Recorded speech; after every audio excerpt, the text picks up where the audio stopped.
Welcome to Shonen Flop Chibi, a first impressions mini-episode where we talk about the first chapter of the series we'll be covering in depth next week with our guest, Anthony Gramuglia. I'm Jordan, and with me today, as usual, is my lovely co-host, David. Say hi, David. Hi, David. What series are we covering this week, David? We're covering Cyber Blue. Oh, I got them cyber blues. I got them cyber blues. Surprised you didn't put Tobias when he blues himself. I cyber blew myself. No. So funny. So funny. Anyway, yeah, so this series, this is a pretty badass because David, the art kind of looked familiar, didn't it? Yeah, this is not subtle. If you couldn't tell immediately by the art, it is drawn by Tetsuo Hara of Fist of the fucking North Star. Yeah, not even inspired. It is the man himself. It is the man himself, which, if you're not familiar, also did Takeki Ryuichi, and you can always tell it's him because every single one of his protagonists just looks the same. It's all Kenshiro. They all look the same. It's all Kenshiro. Yep. He only knows. It's always been Kenshiro. He only knows how to draw one protagonist. Listen, I don't fear the man who's drawn a 1,000 faces. I fear the man who's drawn the same face 1,000 times. My favorite version of Kenshiro is like, at some point, I want to say like 3/4 into Fist of the North Star, he just starts drawing him so that he looks identical to Sylvester Stallone in the movie Cobra. It has to be intentional. It's so close. But yeah, anyway, this is drawn by Tetsuo Hara, but it's written by a guy named Bob, all caps Bob, B-O-B. Yeah, I'm sure MaxyBee's got some details on this guy. Yeah, and there's another person credited with the story named Ryuichi Mitsui. So this was a 3-person team. Yeah, I think this is our first, I guess, was it Truple? Thruple, our first thruple. Yeah, Thruple, there we go. Here comes Truple, our first Thruple manga. Polyamorous group, you know? Yeah. Anyway, this ran from November 22nd, 1988 to July 11th, 1989. One of the older series that we have covered. Yeah. And yeah, wow, it got 31 chapters. I feel like that's like a short amount of time to have 31 fucking chapters, right? Yeah. Like that's a little bit over half a year, right? Like that's like pretty impressive.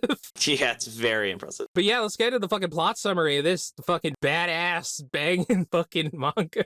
Yeah. It's the future! The future, Jordan. The future! And mankind lives on a planet called Tinos that has half the oxygen of Earth. I don't know why they decided to live here, but I guess they were like, well, there's some oxygen, so like, you know. People need life support systems in order to survive because of that, though. A guy is selling a new, cheap life support when he sees a 17-year-old kid named Blue wandering through the desert without one. He was robbed and had his life support stolen, so he tries to swindle Blue by having him buy it, but then the guy claims, you only bought one use of it. The bad guy then sends his own bad guys to attack him, but Blue reveals that, David, he's the fastest hand in the West, and he quick draws his guns and shoots their guns, and they run away. Blue discovers that the life support system is connected to a 300-year-old robot that says fuck and eats money. The sheriff of a private police company named Weiser sees Blue in action and offers to deputize him to stop some people from stealing a ticket to Earth that night. Popcorn David. Blue goes to where the crime is supposed to take place and goes to sleep. The robot then reads his dreams and finds out his dead mom named him Blue because Earth was blue. Whoa. Pale blue dot is a very famous photo. I see. Just then, they're attacked by the robbers, and the robot gives him cool targeting goggles because we are beginning our slow transition into RoboCop. It is the future. The future, Jordan. Way the future. The way the future. I'm sorry. Blue takes out all the bad guys, but what's this? One of the bad guys is a kid. What's going on? Weiser then shows up and reveals that it was all a trap. Actually, he activated Weiser's trap card. He had actually stolen their ticket and wanted Blue to kill them so that they couldn't take it back. They film Blue killing everyone to place the blame on him and justify his execution. They also kill the kid. They shoot the fuck out of Blue. Blast! And the robot is like, fuck, which that robot said fuck a lot of times. Someone in the Discord actually counted the number of the times the word fuck was said. So I believe they said 45 fucks is said throughout the duration of this series, which is actually lower than I was expecting. Damn. I thought that was going to be just this chapter, honestly. He goes over to the dying Blue, and Blue is like, I'll call you Fatso because you're fat. And the robot's like, holy shit, how did you know? Only my creator knew I was a fat robot. He was like, wait a minute, Fatso? That's what they used to call me. They used to call me Fatso 300 years ago. How did you know? The robot then decides to do surgery to fuse himself and Blue together, turning Blue into a soyboard. Soyboard. A Jewish robot that says fuck. Blue then goes looking for Weiser and kills a bunch of the guys who shot him. End of chapter 1, beginning of what I can tell is a very beautiful story and probably a strong metaphor for the Vietnam War. Oh, David, when you said Soyberg, I wasn't thinking Zoidberg. I was thinking like a cyborg with low T. God. Soyborg. Those fucking Zoibots. These fucking soy boys. In the future, we have flying cars and we still have that alpha beta shit. Yeah.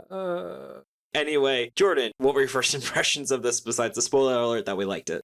This is RoboCop. Yeah. It's so funny because I had actually just rewatched RoboCop with some friends like the night before I read this chapter. So I was reading, I was like, wait, what the fuck? Because David, it is so clearly intentional that like one of the things that happens in RoboCop is that like, spoilers for RoboCop, the guy who becomes RoboCop gets shot a bunch of times. And one of the things is his right arm gets blown the fuck off. Yeah. And that happens here. It's the same arm too. It's like, oh. And RoboCop came out in 1987. Yeah, and this is 88. Yeah. So it's like when I saw that, I was like, oh, this is 100% intentional. Oh my God. Like he even briefly becomes a cop before getting killed. Yeah, he's a cop for like 30 seconds. Yeah. Yeah, but I mean, if you're ripping something off, RoboCop is a great thing to rip off, to be honest. It's also kind of ripping off Terminator because that's what he looks like. Like he goes through the plot of RoboCop and then is turned into a giant, naked, muscular man who takes somebody's leather jacket and sunglasses. Basically, like yeah. he becomes the Terminator. It's great. It's great. It's fucking awesome. Let's see this kicked ass. Yeah. And then so Jordan though, I gotta say this art is great. If you can only draw one face. Dude, you know, it's like you're reading something by the guy who drew Fist of the North Star, and you're getting Fist of the North Star. And that's all I could ask for, man. That's all I could ask for, and I'm getting it, and I'm loving it. This art kicked ass. This kicked ass, you know? It's manly as fuck, and that's what you want. Yeah. I forgot that this literally is by the guy who worked on Fist of the North Star, so I thought, oh, wow, I bet this author worked on it, and guess what? He did, because he made Fist of the North Star. Same. As soon as I saw the art, I was like, is this Tetsuo Hara? And yes, it is. It's so funny. It's like you'd think that like an artist that iconic, like there'd be so many different artists where it's like, oh well, you can't tell it's him because like this is just a guy who ripped him off. But no, he's like you can immediately tell. He's the only one who can do it like this, I guess. Yeah, I do want to actually get into the plot of this. This is a very paper thin plot, and you can tell that the author really was like, let me shotgun every plot line in the first 10 pages. So I felt like the author really thought he established enough to have this plot occur in this chapter. It does not, but it's such a stupid idea where it's like, I don't know if I really wanted like 3 chapters of pretending he was a cop before the twist. I remember somebody describing, like, I'm pretty sure they were talking about, like, Rocky IV, where they were basically just like, it's not a movie that's good, but it's a movie that kicks ass. Yeah. And that's how I feel about this. I don't know if I would describe this chapter as, like, quote-unquote, well-written or good, but I would describe it as a chapter that fucking kicked ass. I feel like I'm gonna be like, objectively, this is not a good series, but I had a lot of fun reading it if it's not a flop. I hope so. Honestly, Takeki Ryusei made me really question this, because remember, those first few chapters were fucking great. Yeah. And then it completely dropped the ball. Yeah, what if this series just turns into, like, cyborg rights and stuff, and it's, like, a human revolution thing where it's like, oh, just because I'm part machine doesn't mean I'm not fully human, and it just turns into, like, dialogue about the human soul instead of him just using his gun to shoot bad guys for 20 pages a week. Oh my god, I hope not. But I also kind of feel like, this unfortunately seems like a series where the guy might run out of ideas quickly. I do not know what 31 chapters of this is actually going to be. No. If he somehow manages to keep up the energy from chapter 1, which, look, this is at least the artist of Fists of the North Star, you know? Yeah. I'm assuming he's working with people who at least, like, have some experience. It's not out of the realm of possibility that it continues being Buck Wild. And if it continues being fucking Buck Wild, I'm in, man. Yeah, I mean, this is going to be fun. This also definitely feels like a video game. Oh, yes. I have actually heard that the RoboCop game is pretty fun. And some of this dialogue, like, does go super hard. Like when they say, how old are you? And the robot's 300 and he's 17 and he says he's 317. I was like, fuck, okay, this series has earned a line that is unobjectively fucking goes hard, even if it's a very stupid line. Yes, I love the things that the robot says. He's just like, fuck! He just says boy, fuck a ton. Fuck! Or like one of the first things he says, he's like, 17? You're fresh from your mama's ass. Which I'm just like, what the fuck kind of line is that? Yeah. You're fresh from your mama's ass. Like, where do you think babies come from? So stupid. It's like, I'll shove them back your ass. Babies get pooped out, right? Yeah. There is pooping. I feel like we're just going to talk about how we know the series is really stupid. The art is good. The plot is probably the biggest excuse plot I've ever read in a series. So in a manga. Stupid. It's like Doom 2016 where you just wake up, you see a zombie, it says kill everything, and that's like the plot of that game for a lot of it.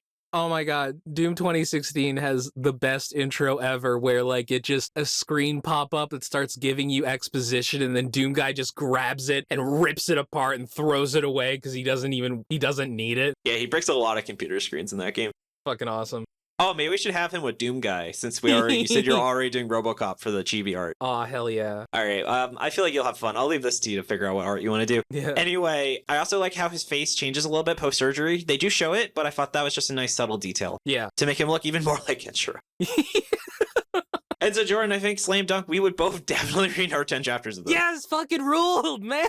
And then, Jordan, what do you think will happen next? I think that Weiser reports directly to like the government of the planet or something or whatever. Yeah. I think the robot holds some kind of super MacGuffin inside of him. And I think that Blue's mom had some kind of special connection to Earth. I was also getting kind of a Trigun vibe from this, I will say. Yeah. Obviously, this predates Trigun, but yeah. Yeah.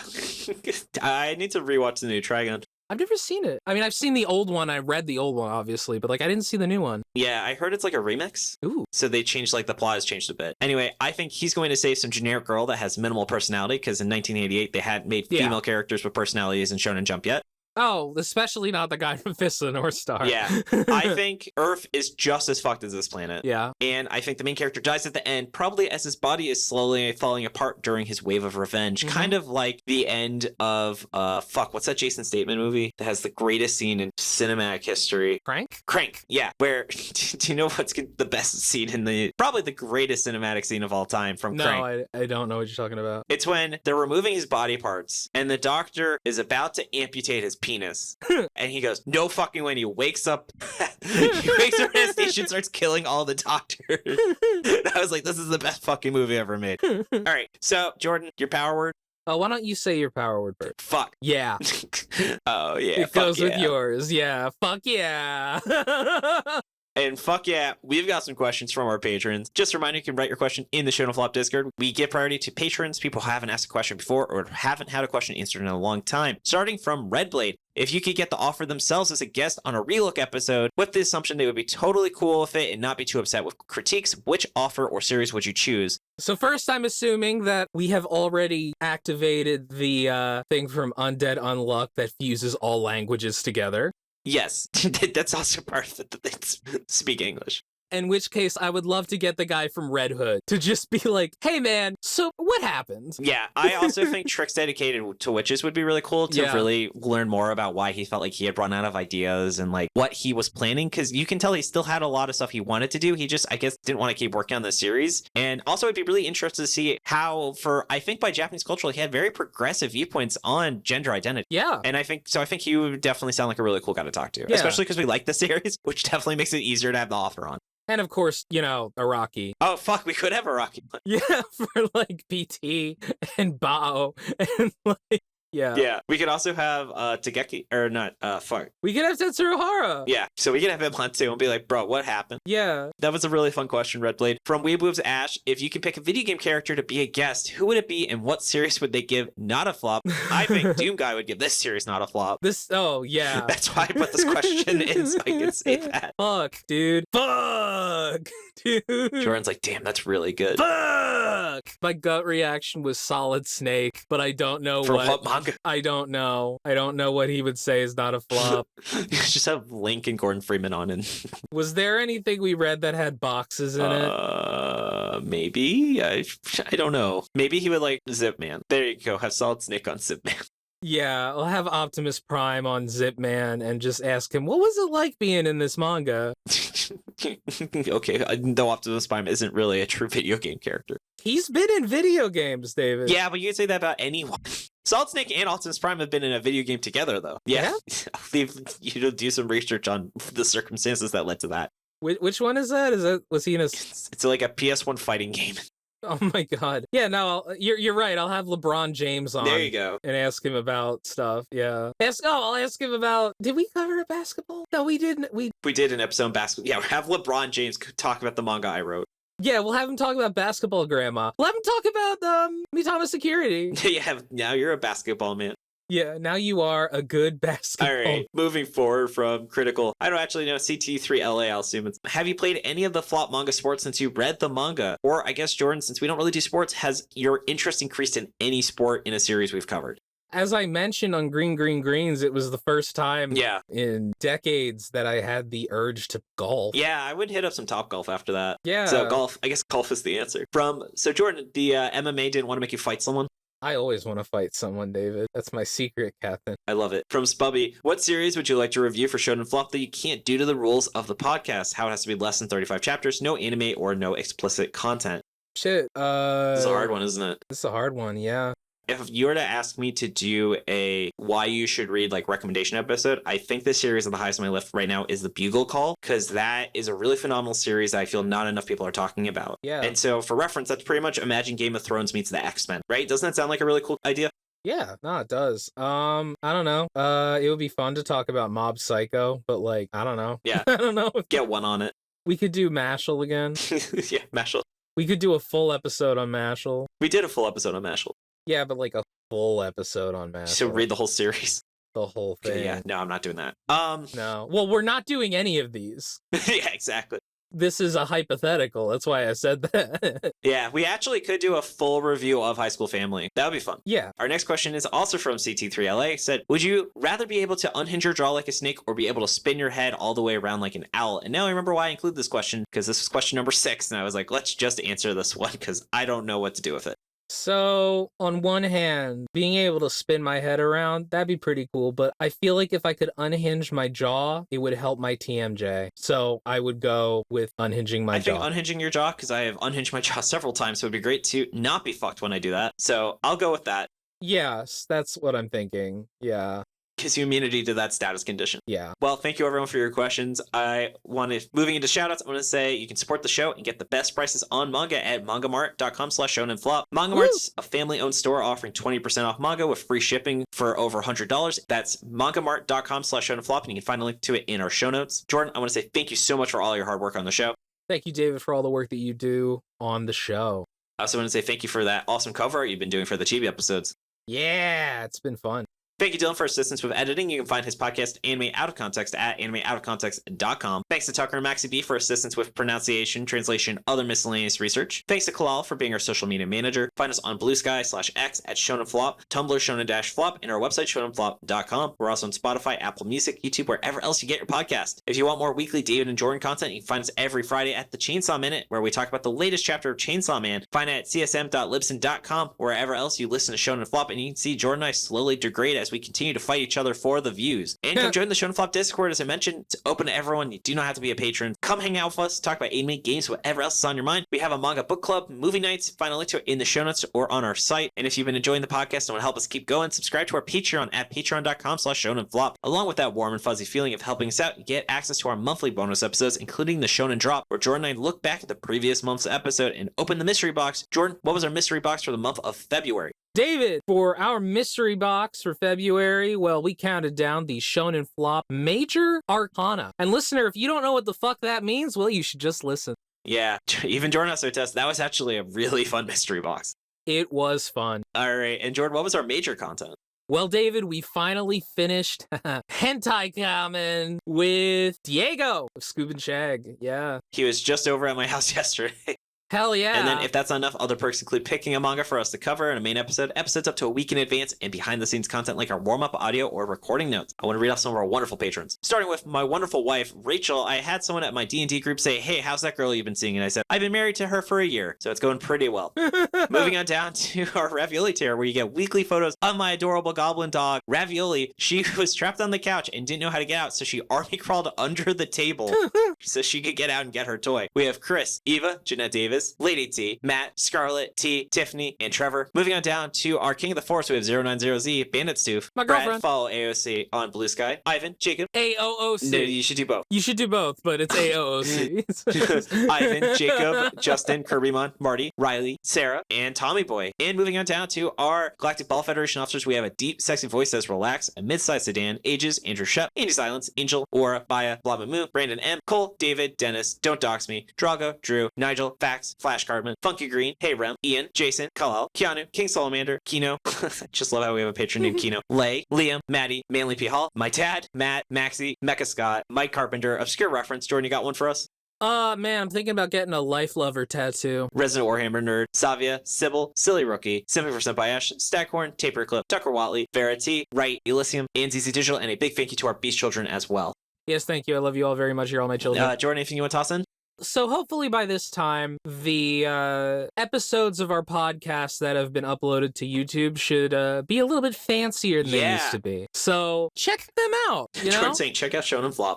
Check out Shonen Flop Chibi. I highly recommend that podcast. Also, check out Mission English. All right, thanks so much for listening. Tune in next Monday for our full episode on Cyberblue featuring Anthony Grabgul. I'm sorry, Anthony. I don't know how to say your last name. This is really bad. Gramuglia. Yeah, there we go. Oh, man. Also, Anthony Gramuglia. Did I say it at the top? I don't feel like I did. Oh, that's right. You say this. Yeah, that's why I didn't fuck it up at the start. Anyway.